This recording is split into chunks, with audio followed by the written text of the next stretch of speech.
This video is sponsored by Epic Games. Yes, from the creators of Fortnite comes a new free-to-play RPG, Battle Breakers, which is available to download in a link below on PC, iOS, and Android. Battle Breakers is a hero collector turn-based action RPG that was built as a passion project by a small team at Epic, and it really feels heavily inspired from the old nostalgic Saturday morning cartoons you'd find in the 80s and 90s. Okay, Boomer! That's not Boomer, that's not even close to Boomer. Are you serious? Why do I bother? Assemble the perfect team from hundreds of heroes you can collect in order to save the kingdom and take back your planet from the numerous monsters that stand in your way. You can choose your hero team for a variety of different reasons, from the abundance of really cool designs to their special attacks, team synergy, or, most importantly, because they fight through numerous boss battles to explore over 1,000 dungeons across volcanoes, forests, glaciers, and more. And this game is also cross-platform, so you can take your game progress seamlessly across PC and mobile. If you'd like to give it a go, click the link below to download it on PC, iOS, or Android. Again, thank you to Epic Games for sponsoring this video, as we now get to talk about some seasonal anime. Alright guys, I know, it's already halfway through fall and my seasonal video is late again. You don't need to tell me, but to be fair, I have some really good reasons this time. Firstly, there's just a ridiculous number of new shows this season for me to catch up with, and also, if you didn't know, I've just moved to Japan. So you know, as you can imagine, with moving countries and everything, there's just so many things to take care of that have just been eating my time that you can't even begin to imagine.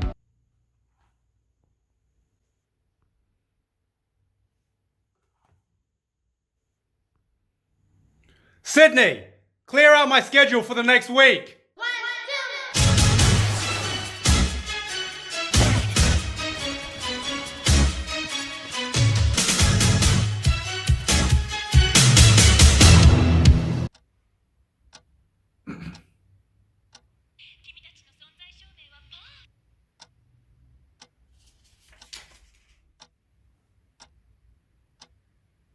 Does anyone want to fuck Leonardo da Vinci?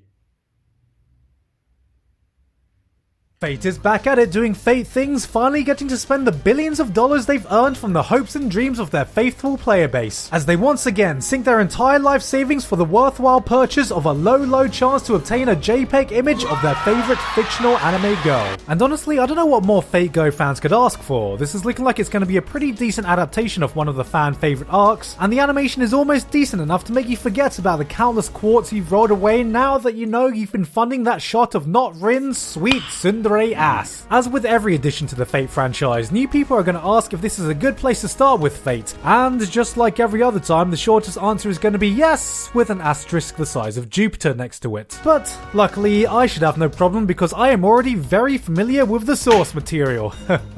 Wait a minute, that's not it. If you are still a newbie and this has gotten you curious about getting into the game itself, well, I think this unrelated review sums up the Fate Go experience pretty well. This is one of my favorite games. Not recommended. Speaking of gacha games, we have World of Warships, Lolly Edition, as your lane finally spending their waifu bucks the smart way by sponsoring their own original anime. In a totally inaccurate representation of the gameplay because we got to see the Fox Sisters in episode 1 and didn't actually have to spend the next 1,000 years farming 3-4 in order to get them. As one of the most successful breakout gacha games, they're obviously doing something right to be able to fund this because there's such a wide range of games now and people play them for totally different reasons.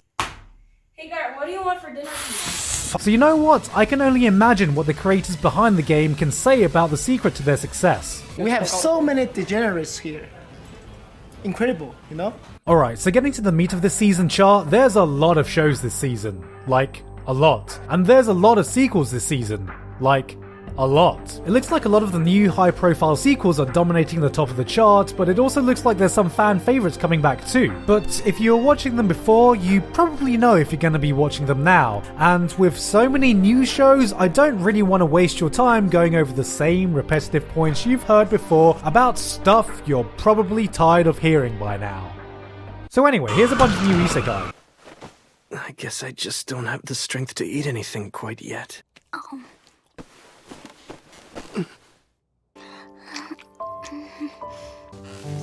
So if I do that, you're able to eat, right? Mum told me I could be any isekai protagonist, so I became all of them. Can we just appreciate how this first episode went from isekai to hentai-kai pretty damn quickly? You know, if that didn't already exist. Hey look, it's cute girls do isekai things! Oh god. It's cute girls do isekai things. Have we finally reached the end game? Look, I get the ironic meta scenario of a girl asking for average ability so she won't be such an outcast, only to be reborn as the OP isekai protagonist. But have you considered the real OP ability she received was the ability to make friends?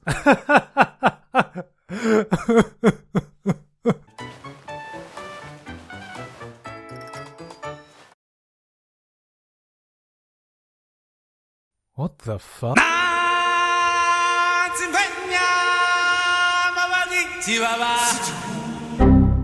Oh crap. Out of nowhere we have Lion King's The Office giving us the anime slice of wildlife we never asked for. Now you may be looking at this and thinking, hey, this looks and feels a lot like a Gretzko. And yeah, maybe a Gretzko did have the most charming donkey of all time, but there is one thing this show has that a Gretzko can only dream of.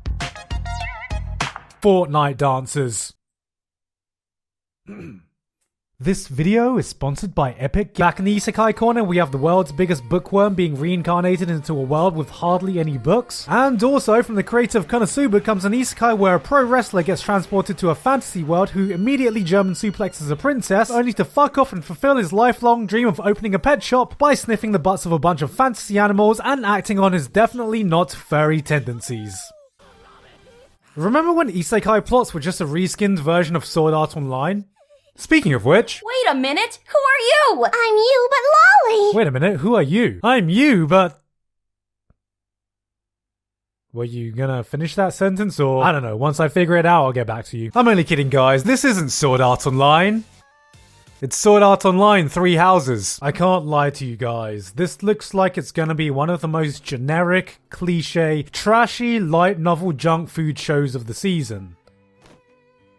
I'm definitely watching this. There's always that one show every season I somehow end up watching even though I know it's detrimental to my health. And look, I am a bit proud of myself, guys, because I've finally upgraded from generic isekai light novel trash to generic magic high school light novel trash. On a side note, even though I did honestly mistake this scene for the new season of SAO initially and compared the character designs, I don't think even Kirito has reached this level of white knighting in his life. My little lady.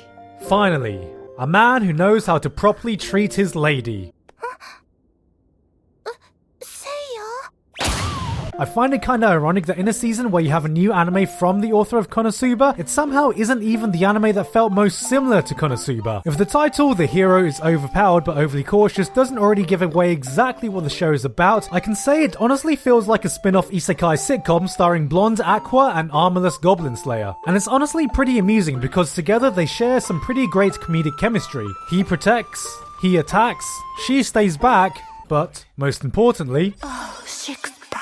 Also, I can't help but feel that the meta-ness of isekai has been taken into overdrive, with Truck-kun actually getting name-dropped in an earlier show, wrestler suplexing a princess, and now Cautious Hero literally crafting a world where goddesses are purposely summoning isekai protagonists from Japan because of the popularity of isekai. Is the new isekai trends just isekai taking a piss out of isekai? If it is, I feel that's just awful. Absolutely awful. I mean, come on. If isekai starts taking a piss out of itself, how the hell am I going to take the piss out of it? Alright, so tell me about this idea you had. Alright, so there's this detective. And he has a gun for a head. That's it? That's it?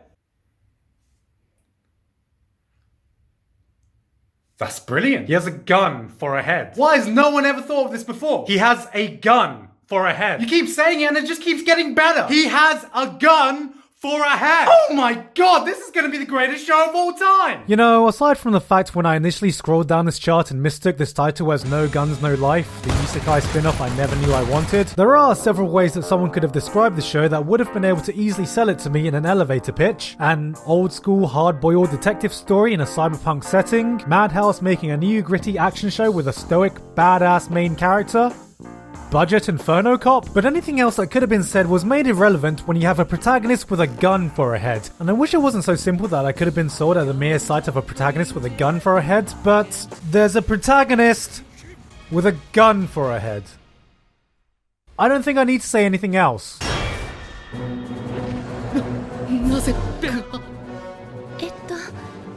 Wait a minute, isn't this music? Oh, come on! After Kaguya-sama earlier this year did a great job subverting the romance anime cliche of two characters solving a 5-dimensional Rubik's Cube in order to figure out how to correctly say, I like you, this season Orosuki is doing something similar to the cliches of the harem genre, and honestly it was a really pleasant surprise. What initially looks like a generic harem rom-com quickly shifts when it's revealed that the protagonist is actually the best friend character of a generic harem rom-com. This was honestly a really nice twist in what is usually an enjoyable but predictable genre. It remains to be seen how the entire series will develop off this one premise, but right now, it's even introduced one of the nominees for new anime villains of the year. Bench-san. ほう、向かってくるのか。逃げずにこのディオに近づいてくるのか。近づかなきゃてめえをぶちのめせないんでな。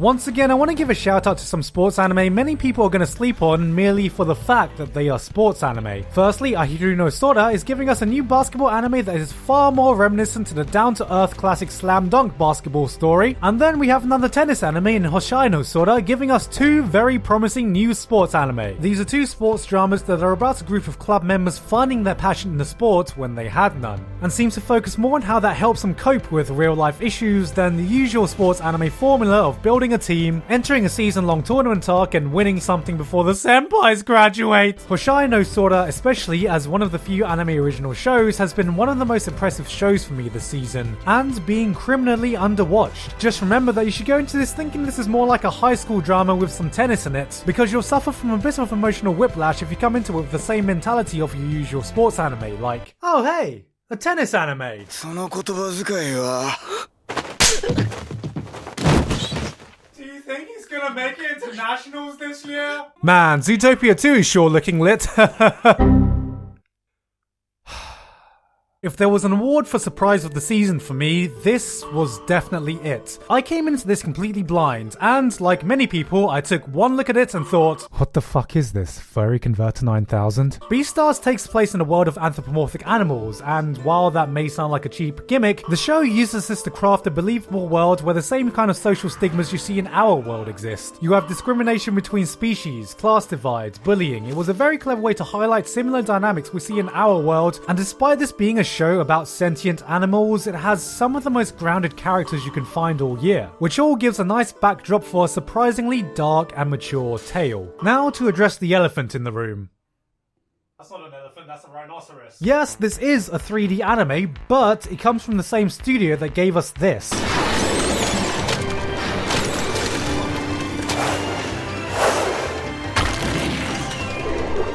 Studio Orange has been one of the only studios so far that can not only make 3D work, but make it work well. They really know how to play to the strengths of 3D, and it never feels like they are trying to imitate anime, but it's more like they are doing it as an artistic choice. This really looks like it's going to be the full package, and a possible contender for anime of the season. So don't judge this book by its cover, because I can definitely assure you, this is not a show for furries. At all. Are you sure about that?